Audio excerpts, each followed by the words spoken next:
तो कभी सोचा है कि कुछ शब्द मिलकर सिर्फ एक वाक्य नहीं बल्कि एक खूबसूरत कविता बन जाते हैं? वो क्या चीज़ है जो उनमें जान डाल देती है? आज हम उन्हीं जादुई औजारों की बात करने वाले हैं जिन्हें कहते हैं अलंकार। मतलब कविता को सुंदर बनाने की एक कमाल की कला। लेकिन इससे पहले कि हम आगे बढ़ें, एक सवाल मन में आता है। क्या शब्द भी गहने पहन सकते हैं? सुनने में थोड़ा अजीब लग रहा है ना? पर यकीन मानिए, आज की हमारी पूरी बातचीत का निचोड़ इसी एक सवाल में छिपा है। तो ये जो शब्द है अलंकार, ये असल में संस्कृत से आया है। इसे तोड़कर देखें तो दो हिस्से हैं। अलम, जिसका मतलब है आभूषण या गहने, और कार मतलब करने वाला। तो सीधा सा मतलब हुआ आभूषण पहनाने वाला। सोचिए, जैसे कोई अपनी खूबसूरती बढ़ाने के लिए गहने पहनता है, ठीक वैसे ही कवि अपनी भाषा और कविता को सजाने के लिए, उसे और असरदार बनाने के लिए अलंकारों का इस्तेमाल करते हैं। ये एक तरह से भाषा के गहने ही हैं। तो आगे क्या क्या देखने वाले हैं? सबसे पहले समझेंगे कि अलंकार का असल कॉन्सेप्ट है क्या। फिर हम देखेंगे कि शब्दों का जादू यानी शब्दालंकार क्या होता है, और फिर अर्थ की गहराई यानी अर्थालंकार को भी जानेंगे। इसके बाद हम बात करेंगे कि जब बातों को बढ़ा चढ़ाकर कहा जाता है तो क्या होता है, और आखिर में सबके लिए एक छोटी सी मजेदार चुनौती होगी। तो ठीक है, शुरू करते हैं हमारे पहले पड़ाव से। अलंकार, समझिए कि वो नींव है जिस पर कविता की खूबसूरती की पूरी इमारत खड़ी होती है, और इन्हें मोटे तौर पर दो हिस्सों में बांटा गया है। देखिए, पहला है शब्दालंकार। जैसा नाम से ही जाहिर है, यहाँ सारा खेल शब्द का है। मतलब जादू शब्द की आवाज में, उसके इस्तेमाल में या उसके दोहराव में होता है। और दूसरा है अर्थालंकार। यहाँ मामला शब्द से ज्यादा उसके अर्थ यानी उसके गहरे मतलब का है। तो कह सकते हैं कि एक में कानों को अच्छा लगने वाला संगीत है, तो दूसरे में दिल को छू लेने वाली गहराई। ओके, तो चलिए पहले टूलकिट को खोलते हैं। शब्दालंकार, देखते हैं कि कैसे सुंदरता सीधे सीधे शब्दों से ही निकल कर आती है। इसमें सबसे पहले आता है अनुप्रास अलंकार। यहाँ अनु का मतलब है बार बार। तो जब किसी कविता की लाइन में कोई एक ही व्यंजन की आवाज मतलब कॉन्सोनेंट साउंड बार बार आती है ना, तो एक धुन सी बन जाती है, एक म्यूजिकल इफेक्ट आता है। बस इसी को अनुप्रास अलंकार कहते हैं। जैसे ये क्लासिक उदाहरण सुनिए। चारों चंद्र की चंचल किरणें खेल रही थीं जलथल में। महसूस हुआ? च की आवाज बार बार आई है। चारु, चंद्र, चंचल। ये जो दोहराव है, यही सुनने में एक लय पैदा कर रहा है। और यहाँ देखिए, च को हाईलाइट करके ये और भी साफ दिख रहा है कि अनुप्रास असल में काम कैसे करता है। यही बार बार आने वाली ध्वनि ही कविता में एक संगीत घोल देती है। अब आता है यमक अलंकार। ये तो शब्दों का एक बहुत ही मजेदार और क्लेवर खेल है। इसमें होता क्या है कि एक ही शब्द किसी लाइन में एक से ज्यादा बार इस्तेमाल होता है, पर हर बार उसका मतलब एकदम अलग होता है। मतलब एक शब्द कई बार और कई मतलब। इसका एक बड़ा ही मशहूर और प्यारा सा उदाहरण है जो फिल्मी गानों में भी खूब सुना गया है। सजना है मुझे सजना के लिए। अब देखिए, यहाँ सजना शब्द दो बार आया है, पर क्या दोनों का मतलब एक ही है? सोचिए जरा। नहीं, बिल्कुल नहीं।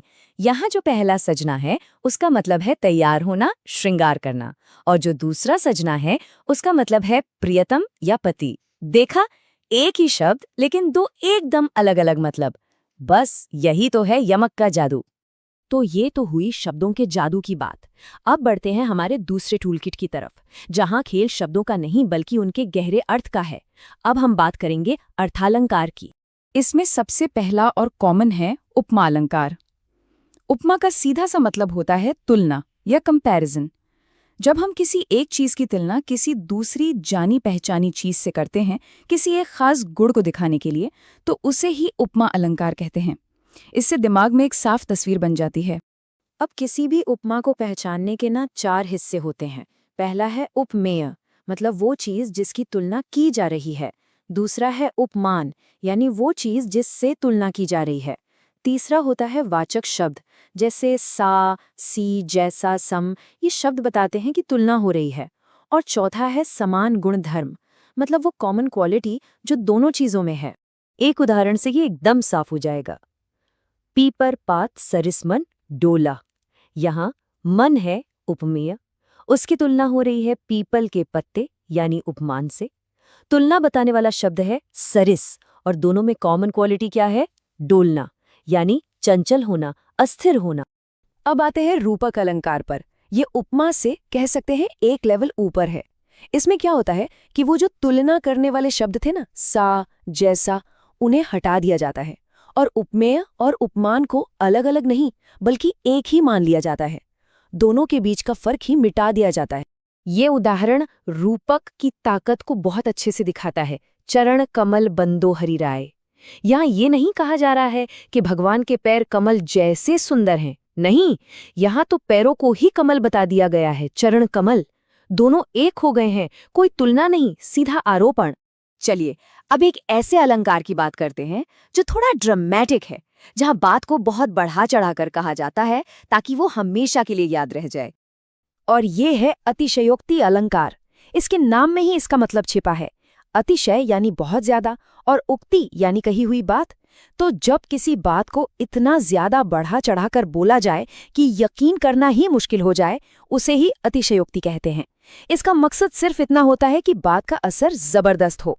महाराणा प्रताप के घोड़े चेतक के बारे में ये लाइनें तो बहुत मशहूर हैं।